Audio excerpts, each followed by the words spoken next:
अंजल yes sir. चलो तुम इस चीज को समझाओ सभी लोगों को, ठीक। इस टेंस का नाम कैसे है, इसकी पहचान क्या है, हेल्पिंग वर्ब कैसे लगती है, और उसको जब लगाते हैं ट्रांसलेट करते हैं तो उसका फॉर्मेट कैसे बनता है या फार्मूला कैसे बनता है। आपको समझाना होगा कि प्रेजेंट इंडेफिनिट है तो इसकी पहचान ता है तिये ते होता है, इसमें हेल्पिंग वर्ब क्या लगता है, डल टू लगता है, अफर्मेटिव सेंटेंस बनाते हैं तो ऐसे इस प्रकार तुम्हें समझाना है इन लोगों को, ठीक। चलो समझाओ तो। टेंस का नाम है प्रेजेंट इंडेफिनिट। इसकी आइडेंटिफिकेशन है ता है ती है ते है ता हूं। इसकी हेल्पिंग वर्ब होगी डू या डज। इसकी फॉर्मेट या फॉर्मूला बनाना रहेगा तो अफर्मेटिव का सब्जेक्ट प्लस एक्शन वर्ड में प्लस एक्शन वर्ड। अगर सब्जेक्ट सिंगुलर है तो उसको सिंगुलर बनाने के लिए यस या यस का प्रयोग करेंगे। और प्लस ऑब्जेक्ट। अगर नेगेटिव सेंटेंस है तो सब्जेक्ट लिखेंगे helping verb plus not plus action word plus object. हाँ बिल्कुल सही, सब्जेक्ट लिखकर हेल्पिंग वर्ब प्लस नॉट लिखेंगे फिर एक्शन वर्ड लिखेंगे। प्रेजेंट कॉन्टिन्यूअस को समझाओ। प्रेजेंट कॉन्टिन्यूअस इसका आइडेंटिफिकेशन है रहा है रही है रहा हूँ। इसकी हेल्पिंग वर्ब होगी इज आर एम। इसका फॉर्मेट या फॉर्मूला बनाना रहेगा तो subject plus helping verb plus action word में आईएनजी प्लस ऑब्जेक्ट। सबसे पहले क्या लिखेंगे, सब्जेक्ट लिखेंगे, फिर हेल्पिंग वर्ब के रूप में क्या लगाएंगे, इज आर एम, फिर क्या करेंगे एक्शन वर्ड में आईएनजी। बहुत अच्छा। चलो आगे बताओ प्रेजेंट परफेक्ट का। प्रेजेंट परफेक्ट का आइडेंटिफिकेशन क्रिया के अंत में, क्रिया के अंत में चुका है लिया है गया है। इसकी हेल्पिंग वर्ब होगी हैज हैव। कब हैज लगेगी बताते जब सिंगुलर रहेगा तो हैव लगेगा और प्लूरल सब्जेक्ट रहेगा तो सिंगुलर सब्जेक्ट रहेगा तो हैज लगेगा, प्लूरल सब्जेक्ट रहेगा तो हैव लगेगा। गुड।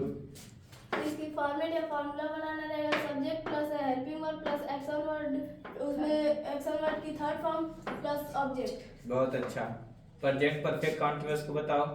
प्रेजेंट परफेक्ट की आइडेंटिफिकेशन है रहा है रही है रहा हूँ बीच में से के साथ समय आए और इसकी हेल्पिंग वर्ब हैज बीन या हैव बीन। एक वचन के लिए बताते चलो। एक वचन के लिए हैज बीन, बहुवचन के लिए हैव बीन। इसका फॉर्मेट बनेगा subject plus helping verb plus action word में ING plus object plus since for निश्चित समय के लिए सिंस और अनिश्चित समय के लिए फॉर और प्लस टाइम। हाँ इधर देखो, बोलो समझ में आया, समझ में आया। हाँ अब चलो बोलो पास्ट इंडेफिनिट। अब पास्ट इंडेफिनिट की बताओ।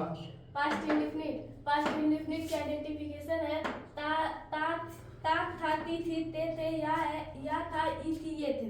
इसकी हेल्पिंग वर्ब डिड। चाहे एक वचन हो चाहे बहुवचन हमेशा डिड लगता है।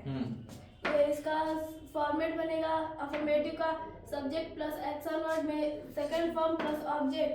नेगेटिव में subject plus helping verb plus not plus action word की फर्स्ट फॉर्म प्लस ऑब्जेक्ट। जब डिड आ जाएगा तो एक्शन वर्ड की कौन सा फॉर्म, फर्स्ट फॉर्म। और डिड नहीं है तो एक्शन वर्ड की सेकंड फॉर्म। अफर्मेटिव है तो सब्जेक्ट लिखने के तुरंत बाद एक्शन वर्ड की सेकंड फॉर्म। नेगेटिव है तो हेल्पिंग वर्ड लिखकर नॉट, उसके बाद डिड आ गया तो एक्शन वर्ड की थर्ड फॉर्म। प्रेजेंट कॉन्टिन्यूअस को समझा दो। पास्ट कॉन्टिन्यूअस की आइडेंटिफिकेशन है रहा था रही थी रहे थे। कहाँ आता है रहा था रही थी रहे थे, वाक्य के क्रिया के अंत में। अरे वाक्य की क्रिया के अंत में क्या आएगा, रहा था रही थी रहे थे। हाँ उसके बाद समझाओ। इसकी हेल्पिंग वर्ब होगी वाज वर्ब। एक वचन रहेगा तो वाज, बहुवचन रहेगा तो वर। बहुत अच्छे। इसकी फॉर्मूला बनेगा subject plus helping verb plus action word में आईएनजी प्लस ऑब्जेक्ट। बहुत अच्छे। पास्ट परफेक्ट टेंस का आइडेंटिफिकेशन होगा वाक्य के क्रिया के अंत में चुका था लिया था गया था। हेल्पिंग वर्ब हैड सिंगुलर या प्लूरल रहेगा तब भी पूरे में हैड लगेगा। फॉर्मेट इसका बनेगा subject plus helping verb plus action word में एक्शन वर्ड की थर्ड फॉर्म प्लस ऑब्जेक्ट। बहुत अच्छे। पास्ट परफेक्ट कंटीन्यूअस की आइडेंटिफिकेशन रहा था रही थी रहे थे बीच में से के साथ समय। इसकी हेल्पिंग वर्ब होगी हैड बीन। फॉर्मूला बनेगा subject plus helping verb plus action word में आईएनजी प्लस ऑब्जेक्ट सिंस या फॉर प्लस टाइम। कब सिंस लगाएंगे, निश्चित समय के लिए सिंस लगाएंगे, अनिश्चित समय के लिए फॉर। बहुत अच्छा। अब तुम बताओगे बनी, फ्यूचर को तुम समझा दो। चलो उसकी जगह खड़े हो जाओ, फ्यूचर को समझा दो, इसको बंद कर दो। Future indefinite tense, name of tense. Future indefinite, idea of tense गा गीगे। वाक्य की क्रिया के अंत में गा गीगे आएगा और हेल्पिंग वर्ब रहता है नहीं सेल। सेल विल और इसका फॉर्मेट कब सेल लगाते हैं? जब एक वचन हो तो सेल, बहुवचन हो आई और वी। यस आई और वी के साथ सेल लगाएंगे, अदर कर्ता के साथ भी लगाएंगे। हाँ आगे बताओ। इसका फॉर्मेट बनेगा subject plus helping verb plus action verb plus object. फिर फ्यूचर कॉन्टिन्यूअस टेंस वाक्य की क्रिया के अंत में रहा होगा, रही होगी, रहे होंगे, और इसका हेल्पिंग वर्ब रहेगा सेल बी विल बी। कब सेल भी लगाएंगे? एक आई और वी के साथ सेल बी और अदर कर्ता के साथ विल बी। हाँ। इसका फॉर्मेट बनेगा subject plus helping verb plus action verb में आईएनजी फॉर्म प्लस ऑब्जेक्ट। चलो तुम्हारा देव तुम बता दो फ्यूचर परफेक्ट को। Name of tense future perfect tense वाक्य की क्रिया के अंत में चुका होगा, लिया होगा या गया होगा, उसकी helping verb shall have will have, I और वी के साथ सेल हैव लगेगा और विल अदर शब्द वो रहेगा तो विल हैव लगेगा, और उसका फॉर्मेट या formula subject helping verb action verb में थर्ड फॉर्म ऑब्जेक्ट। फिर से बता दो फार्मूला इसका। Subject plus helping verb plus action verb की third form plus object.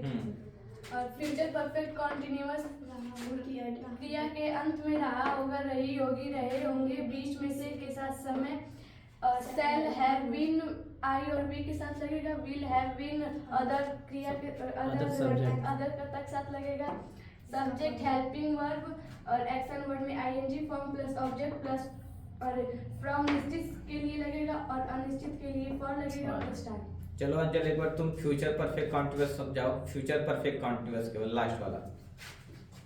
Future perfect continuous इसकी आइडेंटिफिकेशन ऑफ इसका आइडेंटिफिकेशन वाक्य की क्रिया के अंत में रहा होगा, रही होगी, रहे होंगे, बीच में से के साथ समय। इधर समझाओ। रहा क्रिया के अंत में आएगा, इधर बोल के दिखा के। वाक्य की क्रिया के अंत में रहा होगा, रही होगी, रहे होंगे, बीच में से के साथ समय, इसकी हेल्पिंग वर्ब होगी सेल